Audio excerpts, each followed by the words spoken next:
Ipapakita ko sa inyo ang signs at sintomas na ikaw ay insulin resistant. Yes, ito ang senyales na ikaw ay insulin resistant.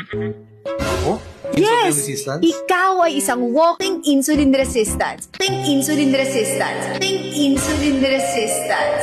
Ipapakita ko sa inyo ng malapitan kung ikaw ay may libag dito. Oops, hindi yan libag. Nagbibitak-bitak na maitim na bato, kahit anong kuskus mo dyan, hindi yan mawawala dahil ito ay sa iyong mataas na sugar.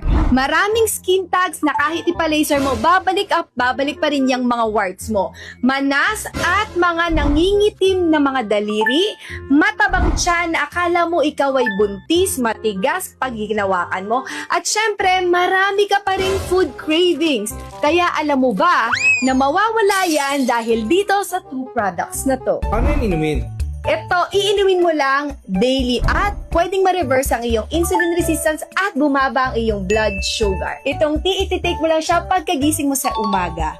At itong fiber, makakain mo pa rin yung chicharong hawak mo. Basta iinumin mo lang to bago ka kumain. Papayat ako dyan at magiging healthy? Oo, kayang-kaya ka nitong paseksihin at gawing kamukha ni Piolo. Wow!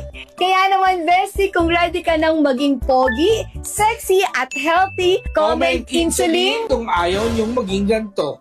Yun lang. Bye!